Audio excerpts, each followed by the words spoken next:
So Protoss players in a tough place here. You can see the kind of pressure. If you get good, effective pressure from disposable units of Zerg, you can just remake them in no time, run them back in there, have them do their damage, and go back home and macro like you need to. This gold is a little bit undersaturated as you see him transferring drones here. And for saturation purposes, you will want 2 to 3 workers per mineral patch and 3 workers on gas, just to be sure you're getting optimal income out of those. And this expansion also not very saturated. This one is fairly saturated. It's a little more risky of an expansion, but you can see he's mining this a little harder than usual, just because it's out of the way and it's a mineral field that's probably going to be putting some pressure on. So the harder you can mine it, and the faster you mine it out, the less risk you'll be taking later in the game once the Protoss player is able to move up his base. You can see a big engagement here. Wonderful force fields from preventing all these banelings from running in and blowing up this army. Protoss player is finally exacting some revenge on his opponent here. He needs to watch out for these banelings, and those banelings do get force fielded pretty well. They do take out a few stalkers. Good micro to pull this hurt one away. These infestors try to land some fungal growth, and this army is dwindling a little bit, but the Zerg players are having a little bit of a hard time cleaning this up. Checking the production tab, he is producing 20 Zerglings, and there's a greater spire on the way. We're going to try to deflect this. This expansion is most likely going to fall, and fortunately for the Zerg player, he's not mining very hard at this expansion, so he's not going to lose a ton of drones, but it's not good to lose any gold expansion at any time. And meanwhile, in the middle of this engagement, you can see he did clear out the creep in order to try to take this gold. So this push was all in the name of expanding and not necessarily trying to end the game, but trying to do as much damage as possible while also securing his own. This expansion over here also falls. So it's 2 expansions down for the Zerg. His income is really going to be dwindling, and yeah, I mean, this is a very good engagement for the Protoss player. More force fields are going to prevent these banelings from coming through. Great force fields to cut them off. These banelings are just chomping at the bit in order to try and go blow up in the name of Zerg. Zealots getting adventurous out here, and these one of them does get taken out by the broodlings that spawn after you kill a hatchery. And you can see the Zerg player's army, or rather mineral count, is really dwindling. Protoss player is surging ahead in supply. So very interesting turn of events here. You can see you can't rely too much on that. If it's working, it's great, but you should be able to know your limits. Great force fields again to prevent these banelings from doing much. They do blow up a bunch of zealots right here that were already pretty hurt. So, okay usage. These infestors do need to land some fungal growth in order to try and stop this, but the Protoss shields are regenerating since he's not taking damage for a while. So a lot of these units are about on no shields, but still he does not have the forces on the field to try and end this push. Stephano's supply is just getting decimated. We now see 2 Broodlords being morphed. ToD is going to back up. So he's saying the damage is probably done. I don't want to get too greedy and lose all these units. And he's going to more than likely head home. 3 Broodlords now being morphed. Checking the income tab, the Protoss player is now surged ahead. He's 25 workers ahead, almost double that of his counterpart. And we do see the expansion finally dropping at the gold. And you would imagine, you know, if he knew the kind of unit composition that the Zerg was hiding behind, he could probably push in and end this game. But the trouble is that those Broodlords really pin those Stalkers in place if they don't have Blink. So if you're a Protoss player struggling against Zerg, especially in the later game, you do want to research Blink so that you can take out things like Blink Stalkers and not have to go to like Stargate Clay in order to deal with it. These Broodlords are moving up. This is a somewhat threatening army. It just depends on how the Zerg player uses it. But the Protoss player somewhat wisely backs out. I kind of feel that if he pushed in hard right now, he could likely end the game because his economy is really dwarfing him. But this natural is now getting mined out. He's effectively mining off of 1 base. It will be 2 as soon as his gold gets up, so he's probably a little bit unsteady in terms of what he should be doing right now.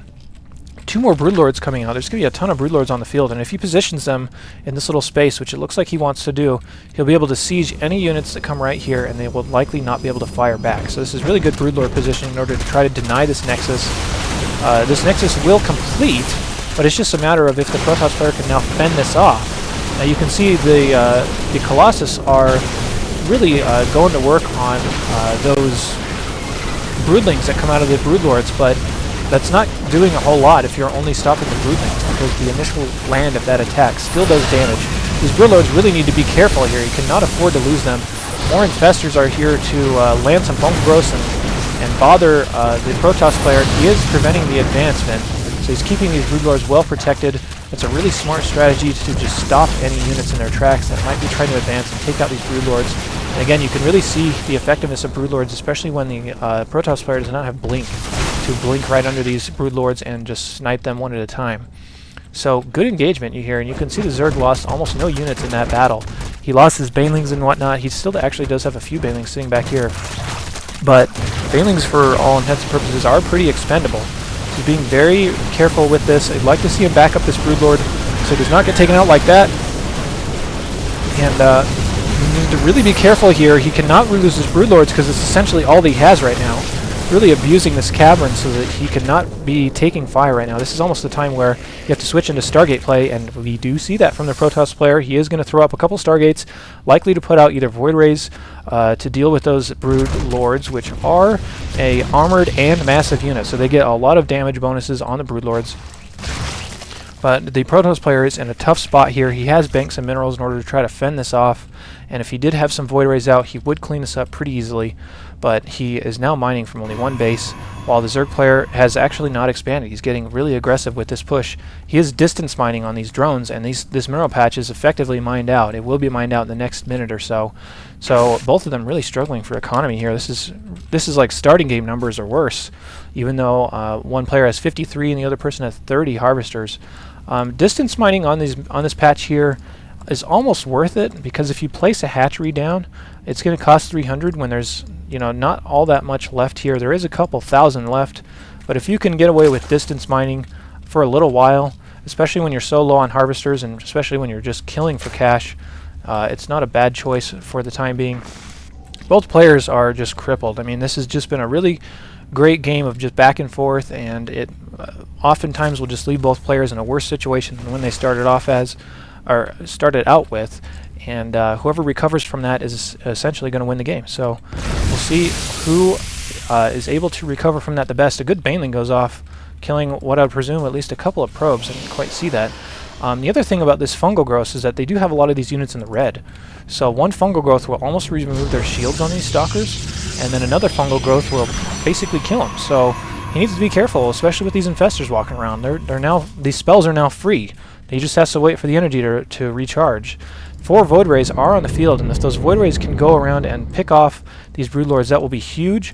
But with the Infestor support, the Infestors could just freeze them in place with the fungal growth and eventually kill him with enough usage. But then again, if he does get that much fungal growth off on just the Void Rays, then he's not going to have a really good way to deal with the ground army after that. Baneling is here just preventing any Nexus from going down, so both of them are distance mining from their golds. Broodlords are advancing. They need to be a little bit careful. He's just trying to poke in. I don't think the Zerg player has vision of these Stargates. So checking in here, he does not see, well, if I could even find those Stargates there. He does not see the Stargates, so for all he knows, this is basically the same unit composition that he had before, but if he knows anything about his opponent or typical Protoss responses to their units, he will need to be wary of those air units that are going to be able to take out his Broodlords. So both players playing really cautiously. You have to wonder when the Zerg player is going to finally set up another hatchery, whether it's here since this is a fresh field. He actually does have a rally on that, interestingly enough.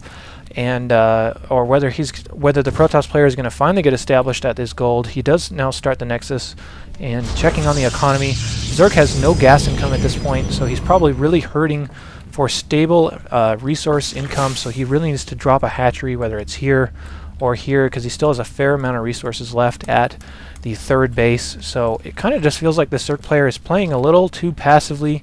He's going to fall behind if he does not expand aggressively enough. More Void Rays coming out. There's a ton of Void Rays on the field, and we now see 11 Void Rays.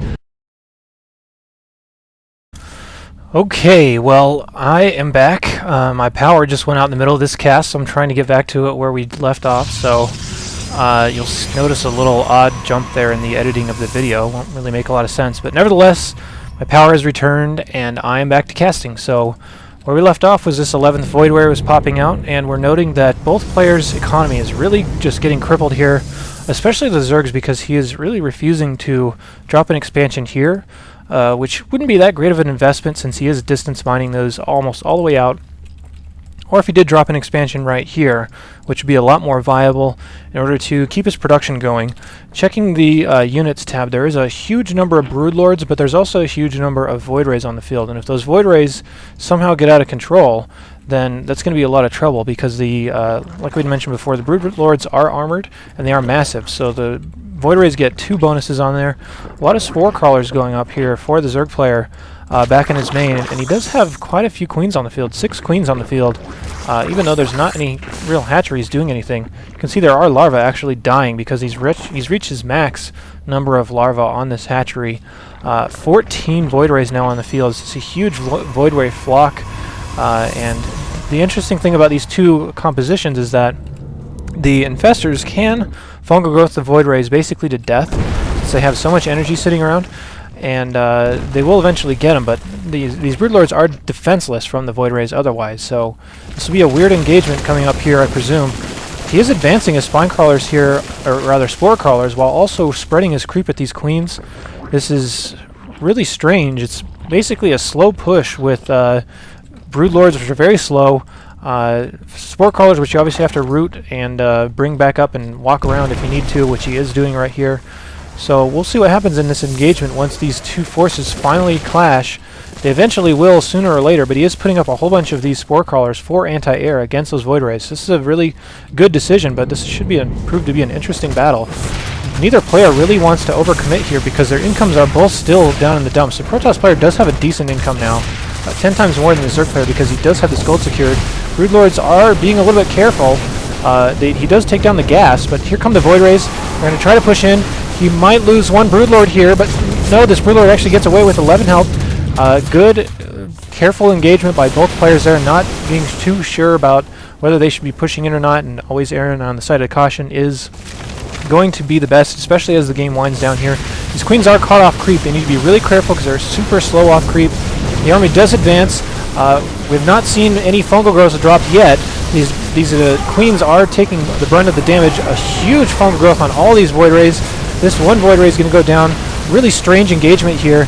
These Spore Crawlers are doing a lot of damage to these Void Rays, and these Broodlords need to be really careful as to not get focused down by these Void Rays, since they will kill them so fast. A lot of fungal growth going down, and this Protoss army is really dwindling here, so we will see what ultimately happens. There's still a lot of Void Rays in the sky.